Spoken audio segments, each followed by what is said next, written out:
welcome to The Whole Teacher. The show where we explore tips and tricks for using tech as a teacher. And everything that we're going to show you today, you can use in your classroom immediately.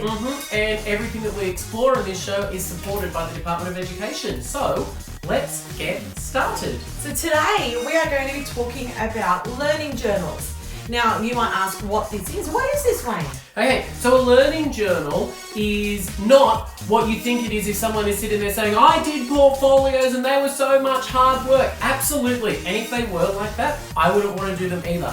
Today, we are going to explore how students can manage their own learning journals, submit work samples, submit formative assessment data for you to use, and it's all managed by the students. All you have to do is teach them how to use it. Fantastic. Okay, so how do we even get started, Wayne? Okay.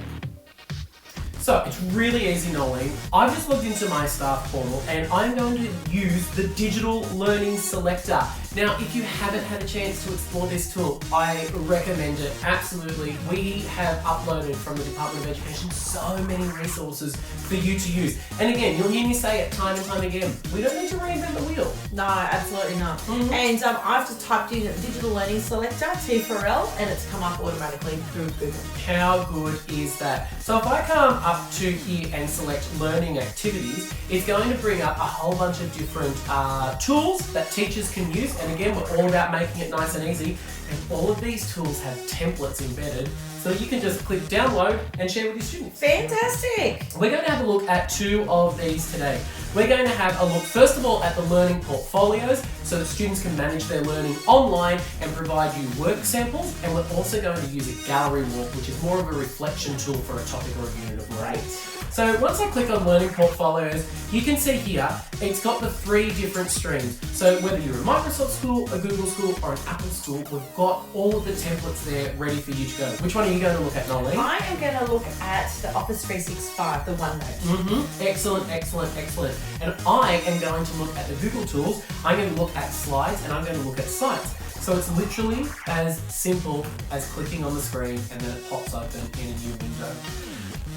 You have a look at that OneNote one. I was going to also say that even if your school is multi-platform and you are using different tools, this is a great opportunity to test which works with each cohort of students. Yeah, absolutely. And there's no reason why you can't be using Google Classroom and then attach the OneNote file in there, especially if you're using Windows 10 devices or any device actually, because it doesn't matter, you can access it online. Exactly. Okay, so I have the OneNote open. Now, as you may or may not know, I'm a high school teacher, whereas Wayne is a primary school teacher. And this tool is not specific to primary schools. It can be used in a high school setting, and it's certainly something that I would use with my students. So to come in, you've got instructions on how to use the OneNote in terms of how to actually create your class book, how to distribute pages, how to hyperlink pages within a OneNote, and video and audio feedback and so forth. So great PL built into that already. And can I tell you, that's a great lesson for your students. You literally just have to give them the note through either Teams or Classroom or however it is that you're sharing with your students. And I've had a look at this, I would just walk through this page by page with my students. Yes. Easy. And I would be able to take it away. Our students are so intuitive when it comes to using IT in the classroom. Yeah. As you can see here, you've got within the template, you get your student chosen tasks. So this will be the task that they choose to use or choose to represent in terms of their best work. They can add that there, and a series of questions or what they can actually answer in response to that. What I love about that is because it's got that student choice built into it as well. So it's about, if we communicate their learning goals and we say, show me the best example, and look, I'll go primary school, show me the best example of you counting, or show me the best example of you using place value, or show me the best example of you sounding out a word when you read. Because students can add in the videos. Exactly. And I teach across two faculties between HISI as well as TAS, and very, very different subjects. One's practical, one is very theory based. And this would be a great way for them to show their level of expertise, whether they've just remembered a formula or worked out a piece of code that they can use in an overall task. So they can actually put that in there as well. That's it, and I think you've hit that nail on the head. Any practical learning, and across from K right through to 12, there's such a push now for collaborative learning and students working together, and maybe they're not actually just sitting down and producing a single piece of writing. Well, this is a great way for them to showcase their learning. Yes, exactly. And then you go through, you can see the teacher chosen task, So this is the task the teacher have actually asked the students to complete. And then you have the same thing for each subject area. So you can keep adding subjects based on the students' electives that they select as well. Well, and so in a high school setting, could you, instead of having the KLA areas, could you set out maybe topics if you were investigating absolutely. history or geography? Definitely. Yeah. And even better, I think, cross KLA subjects like STEM, you could have that built in as well, so all teachers involved in that process can see the progress of the student. Yeah, absolutely. And then down here you have some thinking routines templates, so you have just some pro formers. I fantastic. love these. I have shown these to, I don't know, probably 10, 12 different schools over the past couple of months. Every single school, when they have a look at these, are just blown away that in one single place we've got all of these different templates for students. And I remember trying to find these and then design them myself and photocopy them, and now they're all here. It would just save so much time back in the day. You have more graphic organisers, again, fantastic. And you have your student lesson templates. So what the students can actually do when they actually are creating their lessons to complete this piece of work. Yeah, and I love that they've got on there the exit ticket. Once again, collecting that formative assessment data, seeing if your students have understood what's going on. You can automate this process. It does two things. Number one, it releases the burden from you to collect that information, and you can spend more time analysing the information. And number two, it really forces students to think about what it is that they're doing, helps them take charge of their learning, and we know student self-assessment is more accurate than any assessment teacher. Exactly, and where it does say insert form here, it could be as simple as an office form, which is equivalent to a Google form, and it could just be a thumbs up, thumbs down, did you like this lesson, yes or no, and that will be enough. Insert a selfie. Yeah, exactly. And that will be enough for the teacher to gain whether the student was engaged or interacted with the lesson. Yep, absolutely. Okay.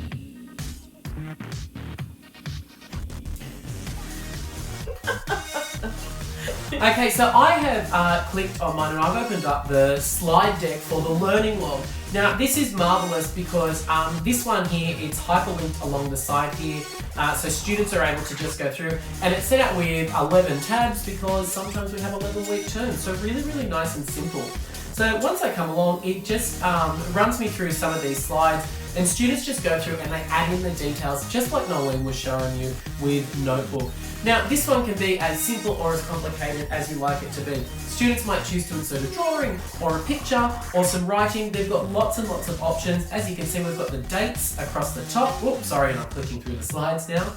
But it's really, really nice. I like this because it gives the students prompts, and this is stuff that we might have done in a reflection circle in a primary school setting. I'm not sure how you did it in a high school setting.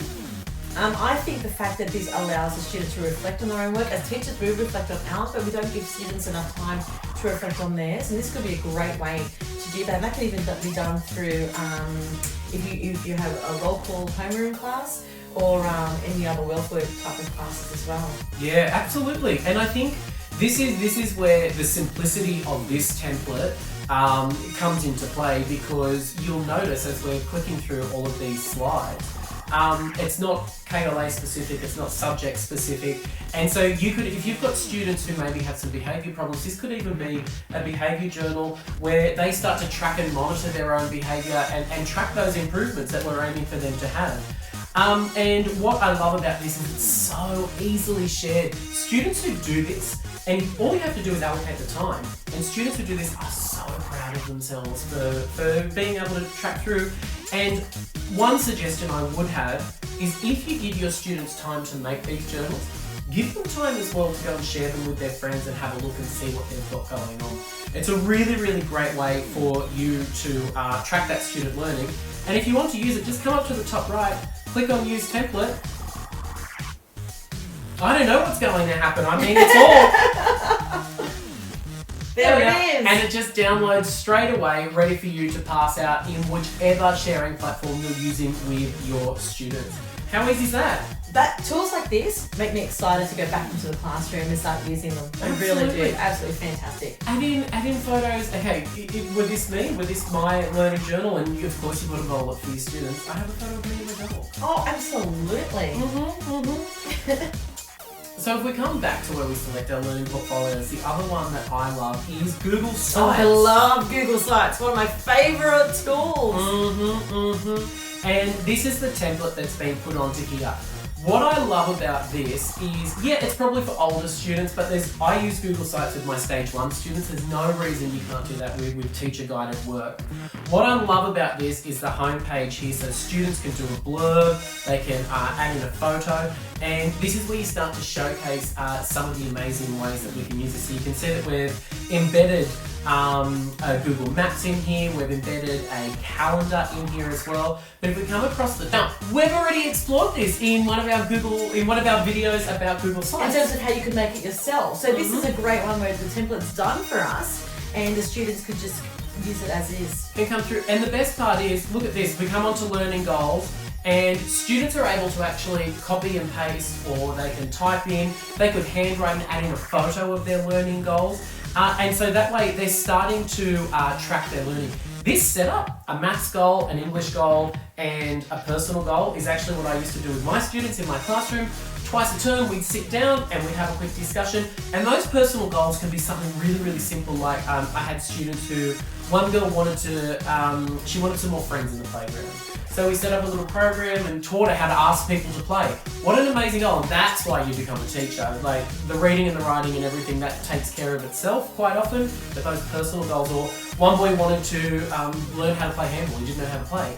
And so that was his goal, and we set him up with some new friends, and it's just amazing what those personal goals can do. So of course, make time for those.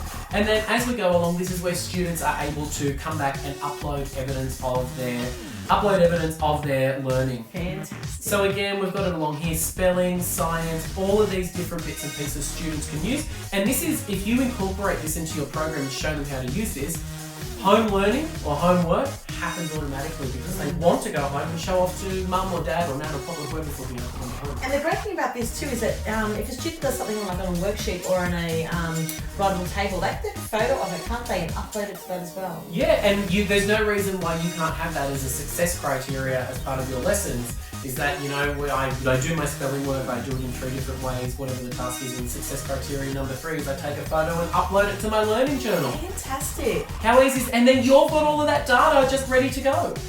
Great. Perfect. All of these great tools ready to go at your fingertips. Once again, to use the template, we just come up there and click on use template, and that will download as a slide deck ready for us to use and push out. Fantastic. Amazing. Oh, so fun. I hope you've enjoyed these tools that we've shown you today. Of course, these are brilliant. Absolutely. I'm getting excited. I want to go back into the classroom and start using them. I know. They're so exciting. Now, of course, if you want to get in contact with us today, you can do so by emailing us at foundations.t4l@det.nsw.edu.au. Or you can contact us via our Twitter accounts, which should be appearing below. Now, if you haven't already, please hit that subscribe button, give us a like, give us a comment down below. Do we have comments enabled? We will do that. So yeah, leave us a comment. Tell us what you would like to see. We would love to help please. you out. And if we get enough people, maybe we'll even do like a live Q&A. Oh, very exciting. Have a great day and thanks for watching. Thanks, bye.